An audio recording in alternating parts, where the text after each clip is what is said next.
بسم اللہ الرحمن الرحیم نادیدہ حسار پارٹ 3۔ کہیں رحمانہ بہن ماں بیٹی مشورے ہو گئے۔ کیسے مشورے دلاور؟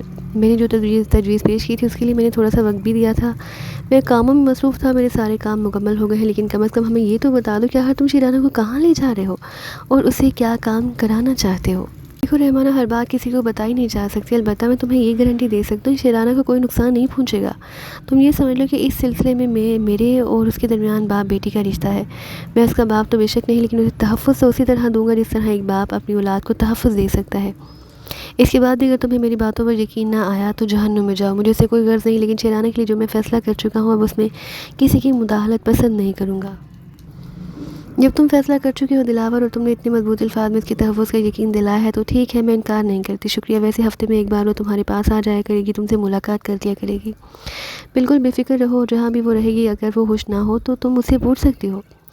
امی نے ایک ٹھنڈی سانس بھر کر گردن جھکا دی۔ میں اب خود امی سے الگ نہیں ہونا چاہتی تھی۔ میں نے یہ بات دلاور سے کہی بھی۔ کیا یہ نہیں ہو سکتا کہ میرے ساتھ امی کو بھی بھیج دو؟ نہیں، یہ نہیں ہو سکتا۔ اگر یہ ہو سکتا تو میں پہلے کر دیتا۔ اب تک خاموشی اختیار کرنے کی کیا ضرورت تھی؟ میں ٹھنڈی سانس لے کر خاموش ہو گئی۔ پھر اس کے بعد دلاور مجھے ایک کار میں لے کر چل پڑا۔ میرے پاس کپڑے وغیرہ بالکل نہیں تھے، لیکن بہرحال میں سمجھتی تھی کہ وہ اس کا انتظام بھی کرے گا اور میرا یہ خیال بالکل درست نکلا۔ وہ جس عمارت میں مجھے لے کر گیا تھا وہاں فلیٹ بنے ہوئے تھے، لمبے لمبے کوریڈور جن میں کمروں کے دروازے تھے، ان کمروں پر نمبر پڑے ہوئے تھے۔ اس نے کمرہ نمبر 10 کا دروازہ کھولا اور مجھے اندر لایا۔ ایک کشادہ کمرہ تھا، یہاں بڑا خوبصورت فرنیچر پڑا تھا۔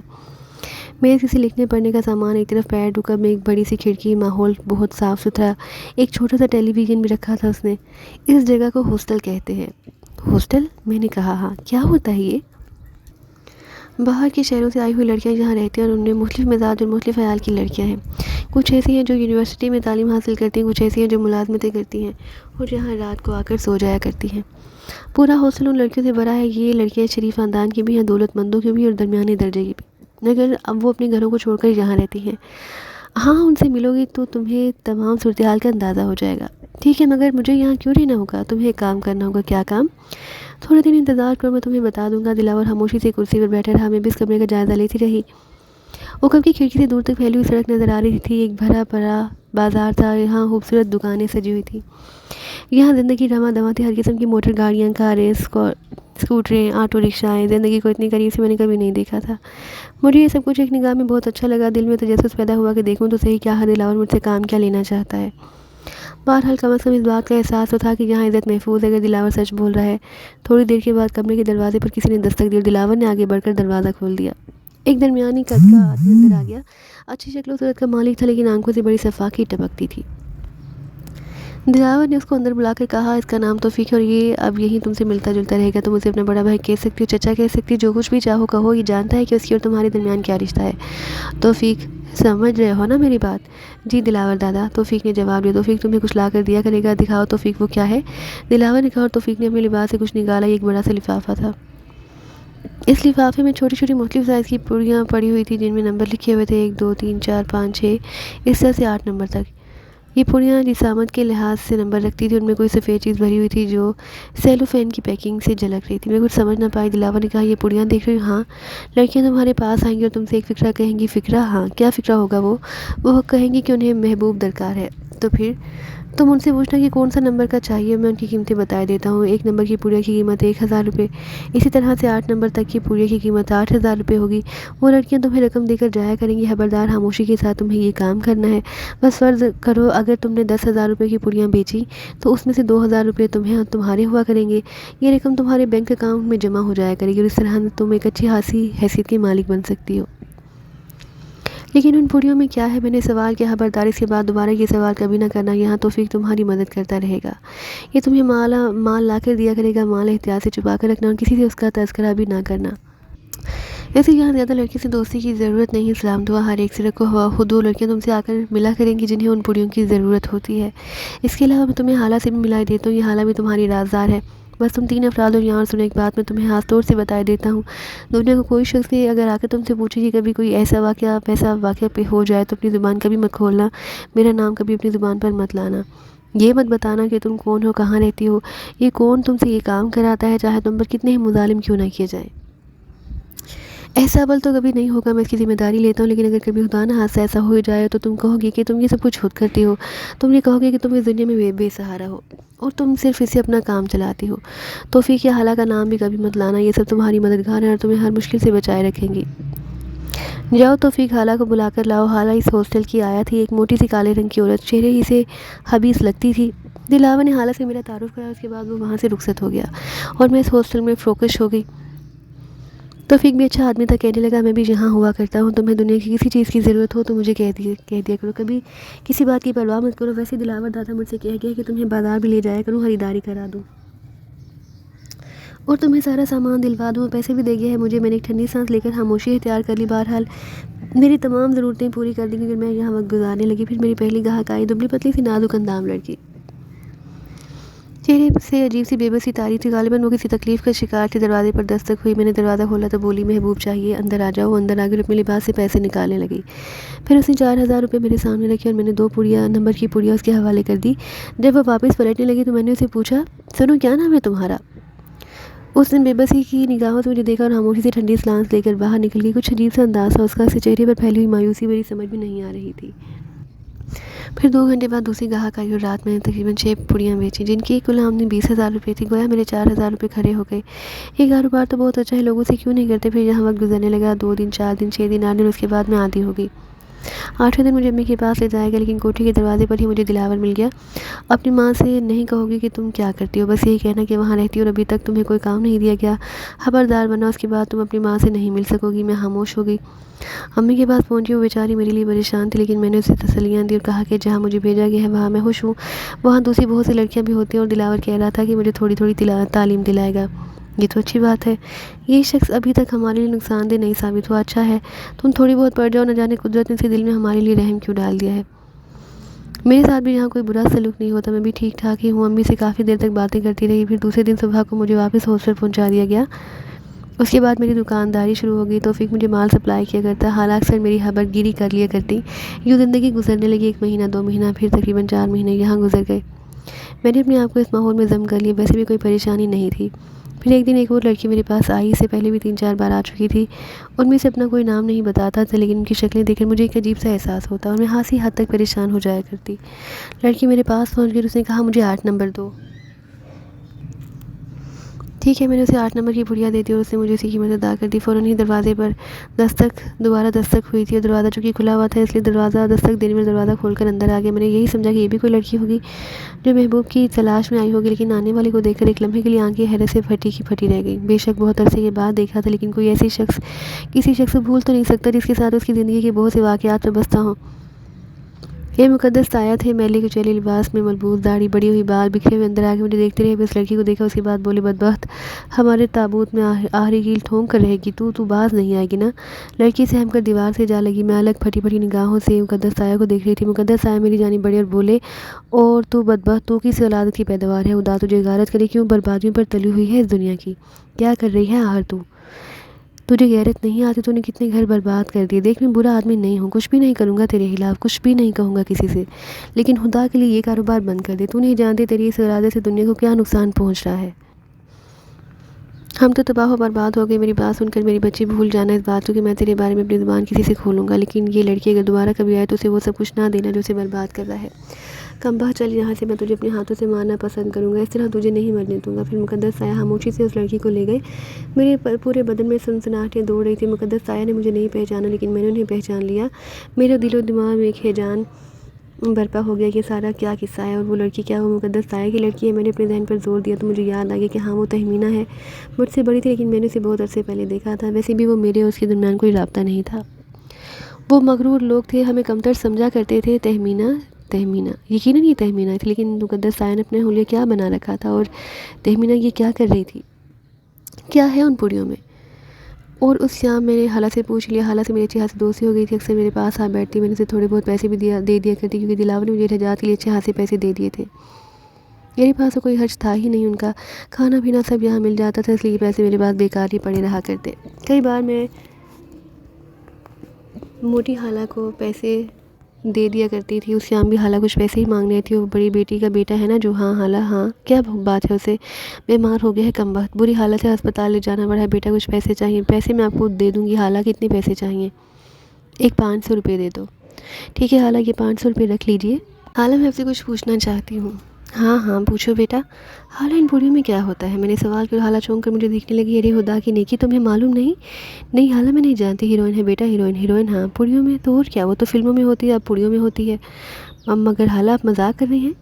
نہیں بیٹا تو نے پوچھا تو میں نے بتا دیا, بس اسی زیادہ نہ تو کچھ پوچھنا نہ میں تجھے کچھ بتا سکوں گی. اور سن آئندہ یہ سوال کسی اور سے نہ کرنا, سمجھ رہی ہو نا, ورنہ یہ سوال تیرے لیے خطرناک ہو جائے گا. حالانکہ جانے کے بعد نہ جانے کتنی دیر تک اس ہیروئن کے بارے میں سوچتی رہی جو فلموں کی بجائے پوڑیوں میں بند رہا کرتی تھی. اس عجیب و غریب واقعے نے میرے ذہن پر بہت برا اثر ڈالا. لیکن اب میں بہت سمجھدار ہو گئی تھی اور بہت سی باتیں خود بخود سوچ لیا کرتی. اگر میں امی سے اس کا تذکرہ کروں گی کہ مقدس سایہ مجھ سے ملے تھے تو امی نہ جانے کیسے کیسے وسوسوں کا شکار ہو جائیں. دور رہنے کے بعد یہ بڑی مشکل بات ہوتی ہے کہ انسان ذرا سی بات کے بارے میں سوچتا رہتا ہے. امی جس انداز میں مجھ سے ملنے کے بعد مجھ سے میرے بارے میں سوالات کیا کرتی تھی, ان میں نہ جانے کیوں ایک ہلکا سا شک پایا جاتا تھا. ایک ایسا شک جسے وہ یہ محسوس کر رہی ہوں کہ میں ان سے کچھ چھپا رہی ہوں. لیکن خدا نخواستہ انہیں میرے کردار پر کوئی شک نہیں تھا. میں جانتی تھی کہ امی کو یہ شک ہو بھی نہیں سکتا. بہرحال بہت دن گزر کے ایک دن وہی لڑکی پھر میرے پاس آئی. اس کے چہرے پر کرب اور اذیت کے آثار تھے. اندر داخل ہو گئی. اس نے درد بھری آواز میں کہا, سنو میری زندگی تمہارے ہاتھ میں ہے. سنو, تمہیں خدا کا واسطہ میری درد بھری فریاد سن لو. میں نے چونک کر اسے دیکھا. وہی لڑکی سے جس کے بارے میں نے سوچا تھا کہ یہ تہمینہ ہے, مقدس سایہ کی بیٹی. تاہم میں نے اس پر اپنا آپ ظاہر نہیں کیا. میں نے ہمدردی سے اسے پوچھا, کیا بات ہے, کیا چاہتی ہو تم؟ میرے پاس پیسے نہیں تو پھر بس 1 نمبر کی پڑیا دے دو مجھے, صرف 1 نمبر کی. پیسے نہیں اور میں پڑیا دے دوں تمہیں؟ ہاں ہاتھ جوڑتی ہوں, میں تمہارے سامنے مر جاؤں گی. تمہیں خدا کا واسطہ مجھے معاف کر دو. بیٹھو 1 منٹ بیٹھو. نہیں کوئی میرے پیچھے آ جائے گا, مجھے خطرہ ہے اگر تم بیٹھو گی نہیں تو میں تمہیں پڑیا بھی نہیں دوں گی. 1 منٹ بیٹھ جاؤ میرے پاس. وہ خاموشی سے بیٹھ گئی. میں ابھی آئی. کیا تم کسی کو اطلاع کرنے جا رہی ہو؟ وہ خوفزدہ لہجے میں بولی. نہیں. تو پھر کہاں جا رہی ہو؟ بس 1 منٹ یہ بتاؤ, تم کوئی چائے وغیرہ پیو گی؟ نہیں کچھ نہیں پیوں گی, بس 1 نمبر کی پڑیا دے دو مجھے. تمہارا یہ احسان زندگی بھر نہیں بھولوں گی. میں بھی آتی ہوں, میں نے کہا. اس کے بعد باہر نکل آئی. کمرے کا دروازہ میں نے باہر سے بند کر دیا. باہر نکلنے کے بعد میں نے توفیق کو تلاش کی اور توفیق مجھے مل گیا. توفیق کی طرح جی دیکھو ایک لڑکی میرے پاس آئی ہے, ابھی وہ یہاں سے واپس جائے گی, تم اس کا پیچھا کرنا. کیوں؟ اس کے بارے میں مجھے معلومات حاصل کرنا ہے. ضروری ہے, بہت ضروری. نہ صرف اس کے بارے میں بلکہ جس گھر میں وہ جائے اس کے بارے میں بھی تفصیلات معلوم کرنا چاہتی ہوں. وہاں کون کون رہتا ہے, کتنے افراد ہیں وہاں, اور کیا کرتے ہیں وہ. ارے سمجھ گیا, کیا دادا کی ہدایت ہے؟ ہاں یہی سمجھ. لیکن بہت زیادہ سوالات کرنے لگے ہو اب تم. کیا مجھے شکایت کرنی پڑے گی تمہاری؟ ارے نہیں بی بی صاحب, میں نے تو ایسے ہی پوچھ لیا. خیال رکھنا کوئی گڑبڑ نہ ہونے پائے. ہم تو جاسوس نمبر 1 ہیں. آپ کیا سمجھتی ہیں ہمیں ساری کھوج نہ نکال آئیں تو توفیق نام نہیں. ہاں احتیاط رکھنا. اس کے بعد میں واپس کمرے میں آ گئی. وہ مجھے دیکھ کر خوفزدہ ہو گئی تھی. سنو تمہیں خدا کا واسطہ میری فریاد سن لو, میری بات سن لو. بیٹھ جاؤ, میں تم سے کہہ رہی ہوں بیٹھ جاؤ. میں یہ پوچھا تمہیں بے شک دیے دیتی ہوں, لیکن تمہارا نام کیا ہے؟ تہمینہ ہے میرا نام, اور تمہارے والد کا نام. اور تم شاید میرے خلاف کوئی کارروائی کر رہی ہو. تہمینہ میں تم سے کچھ معلوم کرنا چاہتی ہوں. پوچھو. یہ لت تمہیں کہاں سے لگی؟ کالج سے. میں کالج میں پڑھتی تھی, میرے دوستوں نے مجھے یہ عادت ڈال دی. تو اب تم اس عادت سے باز نہیں رہ سکتی. میرے ابو نے مجھے ایک ہسپتال میں پہنچا دیا. میں 16 دن ہسپتال میں رہی. وہ میرا علاج کر رہے ہیں لیکن میں برداشت نہیں کر پا رہی. شاید اس کے بغیر زندہ نہ رہ سکوں. میں تمہیں پڑیا دیے دیتی ہوں, لیکن ایک بات ذہن میں رکھ لو, یہ چیز خطرناک ہے. ہر کب تک اس کے سہارے زندہ رہو گی؟ جب تک زندگی ہے تم اس کے بغیر جینے کی کوشش کرو. ناکام رہی ہوں اس میں, کوشش کی ہے ہاں.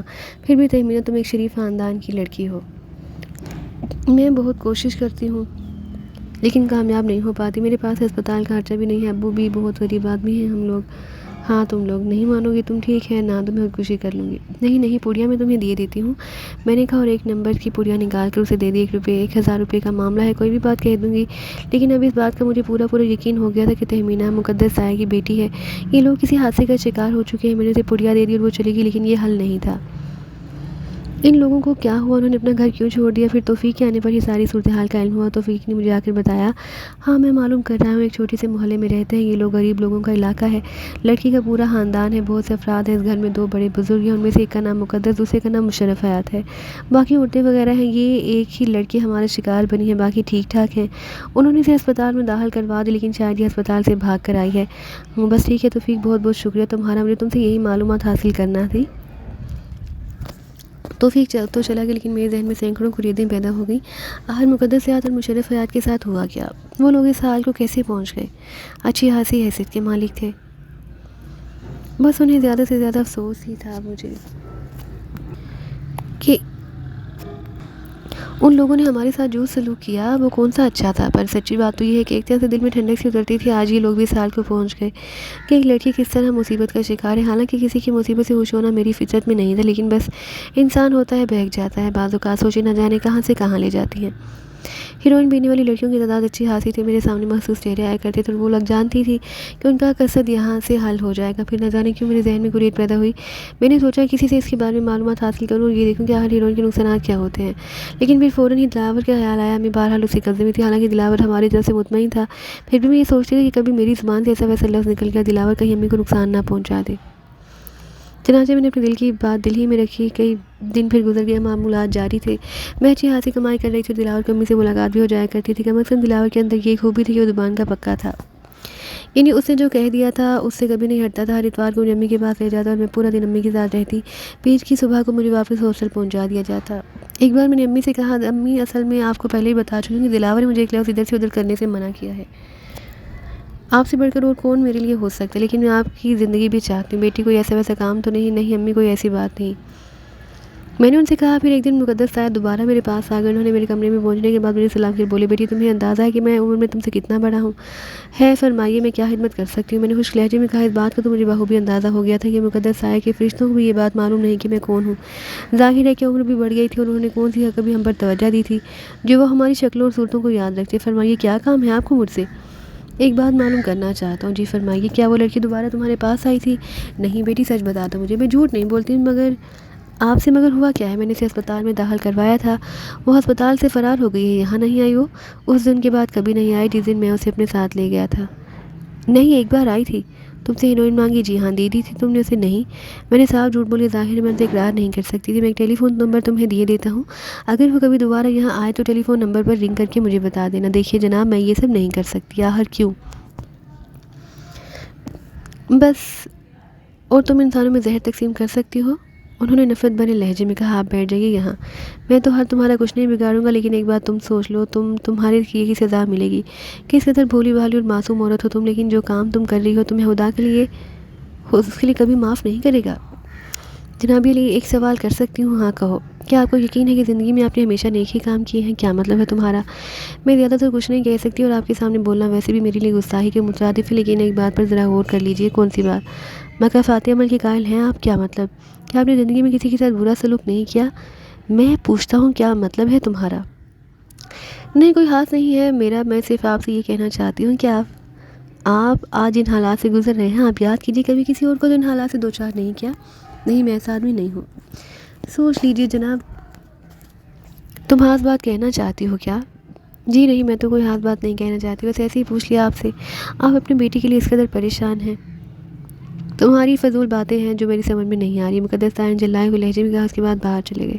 بس زبان پر بات آتے آتے رہ گئی تھی، ورنہ میں انہیں بتا دیتی کہ انہوں نے کسی کے ساتھ کیا کیا ہے، لیکن پول کھل جاتا اور اس سے ہمیں نقصان بھی پہنچ سکتا تھا. البتہ ابھی میں سوچنے پر مجبور ہوگی کہ یہ کام مہدوش. اب اتنا تو مجھے اندازہ ہوگا کہ یہ سارا سب کچھ غلط ہے اور میں جو کچھ کر رہی ہوں وہ ناجائز ہے. اس دن حالہ بھی ذرا موڈ میں تھی، میرے پاس آ بیٹھی اور کہنے لگی تھک گئی ہوں، بہت زیادہ سوچ رہی ہوں، نوکری چھوڑ دوں. آپ یہاں نوکری کرتی ہیں؟ حالہ لو اور کیا مالک ہوں یہاں کی؟ نہیں میرا مطلب ہے آپ ہاسٹل کی ملازم ہیں یا دلاور کی؟ ملازم تو میں ہاسٹل کی ہوں، لیکن جانتی ہوں ہاسٹل سے مجھے کیا تنہا ملتی ہے. کیا تنہا؟ 800 روپے مہینہ بس. ہاں جس گھر میں رہتی ہوں اس کا کرایہ ہے 1200 روپے ہے، اور 1200 روپے میں ایک ایسے گھر کا کرایہ جس میں صرف ایک کمرہ ہے، کچن ہے، 4 بیٹیاں ہیں میری جوان، چاروں کی شادی کرنی ہے مجھے. تو پھر حالہ آپ کیا کر رہی ہیں؟ کچھ نہیں، اللہ کا فضل ہے. میں نے اتنا پیسہ جمع کر لیا ہے کہ ان کے لیے اگر کوئی اچھا رشتہ مل جائے تو ایک ایک کے ساتھ پیلے کرتی رہوں گی. یہ کہاں سے جمع کیا ہے آپ نے؟ لو بھی ایسے کیوں پوچھ رہی ہو؟ نہیں حالہ پلیز آپ بتائیے. بس دلاور سے مجھے اچھی خاصی تنہا مل جاتی، میں خود بھی یہ پوڑیاں جگہ جگہ لے جا کر بیچتی ہوں. اچھا آپ یہ بھی کرتی ہیں؟ ہاں میں نے کچھ مخصوص اڈے بنا رکھے ہیں، وہاں جا کر آدھے آدھے گھنٹے کھڑی رہتی ہوں، جگہ جگہ جا کر پوڑیاں بیچتی ہوں. اور جانتی ہو وہاں میں کیا مشہور ہوں؟ وہاں لوگ مجھے فقیر نہیں سمجھتے اور میں حلیہ بھی ایسا ہی بنا لیتی ہوں. حلیہ حال آپ یہ بھی کرتی ہیں؟ بتا چکی ہوں تمہیں. انسان پر جب برا وقت آتا ہے تو پتہ نہیں وہ کیا کیا کر لیتا ہے. حال آپ اب تو مجھے بتا دیں ہاں یہ ہیروئن ہوتی کیا ہے. ارے پاگل لڑکی ہو گئی ہے کیا؟ میرا دل چاہتا ہے کہ میں اسے چکھ کر دیکھوں، بس سمجھ لی زندگی بھر کے لیے معذور ہو جائے گی، ان لڑکیوں کی طرح دیوانی ہو جائے گی جو تیرے پاس ہیروئن لینے آتی ہیں۔ مگر حالہ ایک بات بتائیے، اس ہیروئن سے نشہ ہوتا ہے کیا؟ تو اور کیا، کوئی ایسا ویسا نشہ؟ بس سمجھ لو انسان ایک بار عادی ہو جائے تو پھر جان لے کر ہی چھوڑتا ہے، مگر حالہ اسے بیچنا تو جرم ہے نا، نہیں نیکی ہے۔ حالہ نے طنزیہ انداز میں کہا، اور اگر کبھی پولیس کو پتہ لگ گیا تو پھر جیسے دلاور نے کہا وہی کر سکتے ہیں ہم لوگ، کیا مر جائیں گے مگر زبان نہ کھولے۔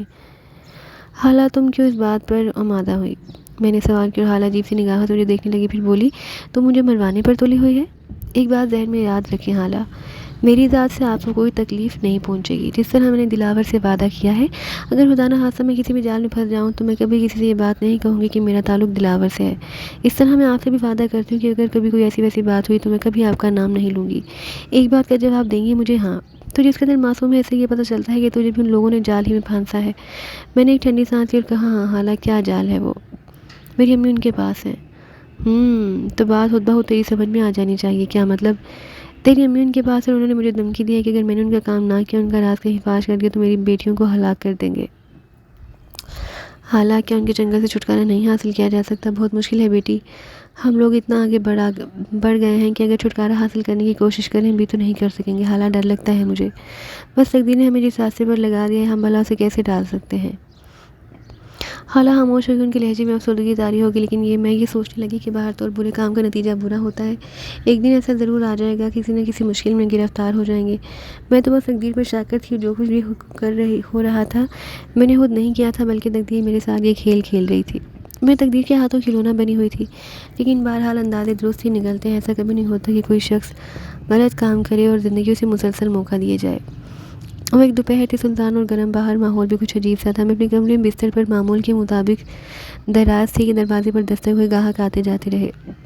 چنانچہ میں نے یہی سوچا کہ اس وقت بھی کوئی گاہک ہی ہوگا، کہ میرا اندازہ درست تھا، وہ بھی ایک جوان لڑکی تھی، اچھی خاصی شکل و صورت کی مالک۔